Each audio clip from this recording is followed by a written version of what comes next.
Hello viewers, welcome to Deeps Mathematics 23. So இந்த வீடியோல தினம் 10 தமிழ் ப்ரீவியஸ் क्वेश्चनக்கான வீடியோ நம்பர் 59 தாங்க நம்ம பார்க்க போறோம். ஸோ ஆல்ரெடி வந்து 58 வீடியோஸ் வந்து முடிச்சிருக்கோம். ஸோ ஒரு வீடியோஸ்லையுமே வந்து ஒரு 10 ப்ரீவியஸ் क्वेश्चनங்கிற விதத்தில் மொத்தமாக 580 கொஷின்ஸ் வந்து நம்ம பார்த்து முடிச்சிட்டோம். ஸோ இந்த வீடியோவோட நம்ம ஒரு 590 கொஷின்ஸ் வந்து நம்ம கம்ப்ளீட் பண்ணிடுவோம்.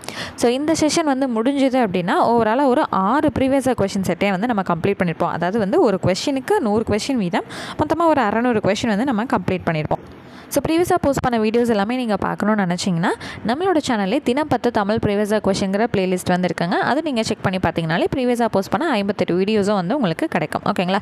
ஸோ டெய்லியும் ஒரு 10 ப்ரீவியஸாக கொஷின் படிக்கிறீங்கன்றப்போ ரொம்பவே ஸ்மார்ட்டான ஒரு ஒர்க்காக இருக்கும். ஸோ நீங்கள் எக்ஸாமுக்கு முன்னாடி தனியாக உட்காந்து ப்ரீவியஸாக கொஷினாக டெய்லியும் பார்க்குறதுக்கும் நீங்கள் படிக்கும்போதே வந்து ஆரம்பத்திலே வந்து ப்ரீவியஸாக கொஷின் டெய்லியும் ஒரு திருக்குறள் இந்த மாதிரிலாம் வரும்போது உங்களுக்கு ரொம்பவே யூஸ்ஃபுல்லாக இருக்கும். ஓகேங்களா?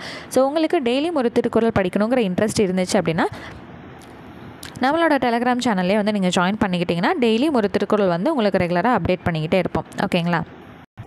ஓகேங்க. ஸோ இன்றைக்கான ஃபர்ஸ்ட் கொஷின் என்ன பார்த்துருவோமா? சொற்களை ஒழுங்குபடுத்துக. ஸோ வந்து இங்கே என்ன பண்ணியிருக்காங்க, ஃபுல்லாக வந்து கலைச்சி போட்டு கொடுத்துருக்காங்க. அதை ஃபுல்லாக நம்ம அரேஞ்ச் பண்ண போகிறோம். அவ்வளோதான். தமது கருத்தை சுவையோடு கவிஞர் சொல்வதற்கு உதவுவது அணி. ஸோ ஆப்ஷன் ஏ பாருங்களேன். கவிஞர் தமது கருத்தை சொல்வதற்கு சுவையோடு உதவுவது அணி. ஏதோ லைட்டாக இடிக்கிற மாதிரி இருக்கா? சரி, அடுத்து போவோம். சுவையோடு கவிஞர் தமது கருத்தை சொல்வதற்கு உதவுவது அணி. ஸோ எல்லாமே ஓரளவுக்கு வர மாதிரி ஒரு ஃபீல் இருக்குது இல்லைங்களா? சரி, கவிஞர் தமது கருத்தை சுவையோடு சொல்வதற்கு உதவுவது அணி. அடுத்து அணி தமது கருத்தை சுவையோடு கவிஞர் சொல்வதற்கு உதவுவது. ஸோ எக்ஸாக்டாக இது வராது, ரொம்ப வந்து கலைஞ்சு போட்டிருக்கு. சரி, இங்கே வந்து பார்த்திங்கன்னா சுவையோடு கவிஞர், இது சுவையோடு கவிஞரா என்னடா இதுங்கிற மாதிரி தான் இருக்குது இல்லைங்களா? அப்போ இதுவும் வராது. கவிஞர் தமது கருத்தை சொல்வதற்கு இந்த சுவை முன்னாடி வந்துருந்துச்சுன்னா கொஞ்சம் ஏற்ற மாதிரி இருந்திருக்கும் இல்லைங்களா? ஸோ இது வந்து என்ன இருக்குது, சொல்வதற்கு சுவையோடு உதவுவது அணி. கொஞ்சம் மிஸ் மேட்சிங்காக தான் எல்லாமே இருக்குது இல்லையா? ஸோ ஆப்ஷன் சி வந்து பார்க்கும்போது கொஞ்சம் எக்ஸாக்டாக நமக்கு கரெக்டாக இருக்குது. அதாவது கவிஞர் தமது கருத்தை சுவையோடு சொல்வதற்கு எப்படி சொல்லணும் அப்படின்னு கேட்டால் சுவையோடு சொல்வதற்குங்கிற ஆன்சர் அங்கே வருதா? ஆனால் சொல்வதற்கு சுவையோடுங்கிறப்ப இந்த இடத்துல லைட்டாக வந்து வேறு மாதிரி தான் இருக்குது. இப்போ நீங்களே இங்கே கொஷின் கேட்டு பாருங்களேன். கவிஞர் அந்த கருத்தை எப்படி சொல்லணும்னு நினச்சாரு, அந்த எப்படிங்கிற வார்த்தைக்கு இந்த இடத்துல தான் நமக்கு ஆன்சர் இருக்கணும், பின்னாடி வந்து ஆன்சர் இருக்கக்கூடாது. அப்போ சுவையோடு சொல்வதற்கு உதவுவது அணி. இப்போ உங்களுக்கு புரிஞ்சுதுங்களா? ஸோ ஸ்டார்டிங்கில் எல்லா ஆப்ஷனும் வந்து படித்து பார்க்கும்போது உங்களுக்கு கன்ஃபியூஷனாக இருக்க மாதிரி தான் இருக்கும். இந்த மாதிரி கொஷின்ஸ் கேட்கும்போது தான் என்ன ஆகும், கரெக்டான சென்டென்ஸ் வந்து நம்மளால் பிக் பண்ண முடியும். அடுத்தது பிறவினை சொற்றொடரை காண்க. மாலை அணிந்தான், மாலை அணிவித்தான், மாலை அணிந்து கொண்டான், மாலை அணிந்து வந்தான். பிறவினை தானே. பிறவினைனா என்னதுங்க, மற்றவங்கள நம்ம செய்ய வைக்கணும்.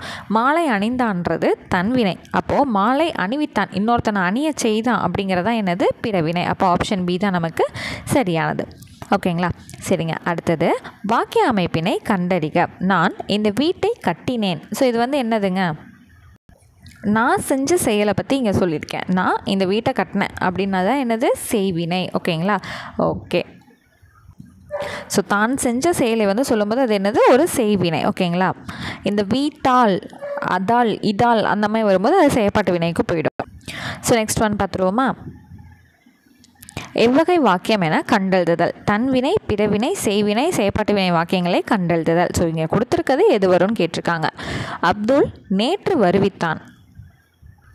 ஸோ வருவித்தான் அப்படிங்கிறப்ப யாரோ சொல்லி வந்தான், இல்லை யாரோ போய் கூட்டிகிட்டு அதனால் கூப்பிட்டனால வந்தான், யாரோ சொன்னதால் அவன் வந்தான் அப்படிங்கிற மாதிரி இருக்கா? ஸோ வருவித்தான்ங்கிறது அவனாக வந்த மாதிரி இல்லை, யாரோ ஒருத்தர் சொன்னனால, இல்லை யாரோ ஒருத்தர் கூப்பிட்டு வந்தனால அப்படிங்கிற மாதிரி இருக்கா? அப்போ இது என்னது, எக்ஸாக்டாக பிறவினையில் தான் வரும். ஓகேவா? சரி, அடுத்தது மயில் என்பதற்கு பொருந்தி வரும் சொல் எதுவென கண்டறிக. சரி, மயில் என்ன பண்ணும், அதோட மரபு ஒலியை பற்றி கேட்டிருக்காங்க. ஸோ நான் ஆல்ரெடி சொல்லியிருக்கேன், இந்த மரபு சொற்கள் இல்லாத கொஷின் பேப்பரே இருக்காது, அதுவும் பல தடவை ரிப்பீட் ஆகக்கூடியது. அட்லீஸ்ட் 2 கொஷினாவது வந்துடும் நான் சொல்லியிருக்கேன் இல்லைங்களா? அப்போ மயில் அப்படிங்கிறதுக்கு பொருந்தி வரும் சொல், அதோட மரபு ஒலி கேட்டிருக்காங்க. மயில் அகவும். அப்போ இது என்னது, அகவியது. அவ்வளோதான். ஓகேவா? சரிங்க. ஸோ நெக்ஸ்ட் கொஷின், வண்டு என்பதுடன் பொருந்தி வரும் ஒலி மரபு சொல்லை கண்டறிக. ஸோ வண்டு வந்து என்னங்க பண்ணும், மூரலும். நிறைய பேர் வந்து ரீங்காரமிடும் சொல்லிட்டு தப்பாக போட்டுருவாங்க. வண்டுங்கிறது என்ன பண்ணும், மூரலும். ஓகே. அடுத்தது சரியான இணைப்பு சொல்லை நிரப்புக. எமது மக்கள் இந்த பூமியை எப்பொழுதும் மறப்பதே இல்லை. டாஸ் இதுவே எமக்கு தாயாகும். சரி, என்ன சொல்லியிருக்காரு ஒருத்தவர், என்னோட மக்கள் வந்து இந்த பூமியை எப்போவுமே மறக்க மாட்டாங்க. டேஸ் இது எனக்கு தாய் அப்படின்னா ஒரு வார்த்தையும் இன்புட் கொடுத்து பாருங்களேன். இந்த பூமியை மறக்க மாட்டாங்க, ஏன்னா இது எங்களுக்கு தாய் அப்படிங்கிறது ஒரு வார்த்தை. அடுத்தது அதனால், மறக்காதனால இது எங்களுக்கு தாயா, அதனால்ங்கிறது கண்டிப்பாக இங்கே வராது. ஆகையால்ங்கிறது வரதுக்கு வாய்ப்பில்லை. எனவே இது எங்களுக்கு தாயும் கிடையாது, ஏன்னா இது எங்களுக்கு தாய்ங்கிறனால தான் நாங்கள் இதை மறக்கிறது கிடையாதுங்கிற ஒரு விஷயம் வந்து அங்கே கரெக்டாக வருது இல்லைங்களா. அப்போ இது என்னது, எமது மக்கள் இந்த பூமியை எப்பொழுதும் மறப்பதே இல்லை, ஏனெனில் இதுவே எமக்கு தாயாகும். சரியா? சரி, அடுத்தது சரியான இணைப்பு சொல் தான் மறுபடியும் வந்து கேட்டிருக்காங்க. நான் ஏற்கனவே சென்ற இடம்தான், டேஸ் அச்சம் ஒன்றும் இல்லை. நான் ஏற்கனவே போன இடம் தான், அதனால் எனக்கு இங்கே எந்த பிரச்சனையும் இல்லை, எனக்கு எந்த பயமும் கிடையாது. அப்போ அதனால் அப்படிங்கிறது எங்கே வருது, இந்த ஆதலால் அப்படிங்கிறதுல தான் நமக்கு உள்ளே வருது இல்லைங்களா. ஆனாலும் வராது, ஏனெனிலும் வராது, ஆயினும் அப்படிங்கிறதும் வராது. அப்போது நம்ம ஆல்ரெடி ஃபஸ்ட்டு என்ன பண்ணணும், இங்கே இருக்க வேர்ட்ஸை பார்க்குறதுக்கு முன்னாடி நம்மளே ஒரு வேர்டை வந்து இன்புட் கொடுத்து பார்த்துட்டு அந்த வேர்டுக்கு கரெக்டாக இங்கே ஏதாவது இருக்காங்கிறத நம்ம மேட்ச் பண்ணி பார்த்தோன்னா சரியாக இருக்கும். சரிங்களா? நான் ஏற்கனவே போன இடம் தாங்க, அதனால் எனக்கு பயம் இல்லைங்க அப்படிங்கிறது வரும் இல்லைங்களா. அப்போ ஆதலால். ஓகே, அடுத்தது இன்றைக்கான 9th கொஸ்டின். சரியான இணைப்பு சொல்லை எழுதுக. நாம் இனிய சொற்களை பேச வேண்டும், டேஸ் துன்பப்பட வேண்டும். நம்ம வந்து நல்ல வார்த்தைகள், இனிமையான வார்த்தைகளை பேசலை அப்படின்னா துன்பப்பட நேரிடும் அப்படின்னு வந்து சொல்லியிருக்காங்க. ஓகேங்களா? இப்போ இங்கே அதனால் இருக்குது, பேசாதல அதனால் துன்பப்பட நேரிடுமா, வராது. எனவே வருமா, வராது. நாம் இனிய சொற்களை பேச வேண்டும், இல்லை என்றால் துன்பப்பட நேரிடும். சரிங்களா? அவ்வளோதான். அப்போ இதுதான் வந்து நமக்கு கரெக்டாக பொருந்தது. அடுத்தது கலைச்சொல். ஸோ மோனோலிங்கல் அப்படிங்கிறது, மோனோ அப்படின்னாலே என்னதுங்க, ஒன்றுன்றதான் அர்த்தம். அப்போ ஒரு மொழி, அவ்வளோதான். ஸோ இது எல்லாமே புக் பேக்கில் எக்ஸாக்டாக இருக்கக்கூடியதான் நமக்கு அப்படியே வந்து என்ன ஆயிருக்கு, கொஷின்ஸில் வந்துக்கிட்டே இருக்குது. ஓகேங்களா?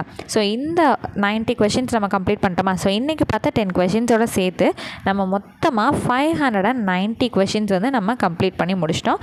இன்னும் நெக்ஸ்ட் டே ஒரு தினம் 10 தமிழ் ப்ரீவியஸ் கொஷின் வந்தோடனே ஒரு 10 கொஷின் பார்த்துட்டோம் அப்படின்னா 600 கொஷின் வந்து நமக்கு கம்ப்ளீட் ஆகி முடிஞ்சிடும்.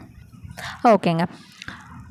இன்னும் வந்து நம்மளோட சேனல்லாம் பார்த்திங்கன்னா நிறைய புது டெஸ்ட் பேட்சஸ் எல்லாமே வந்து கொடுத்துருக்கோம். ஸோ தமிழ் அண்ட் மேக்ஸாக இருக்கட்டும், ஜிஎஸ்ஸாக இருக்கட்டும், புது டெஸ்ட் பேட்சஸ் வந்து நம்ம அனௌன்ஸ் பண்ணியிருக்கோம்.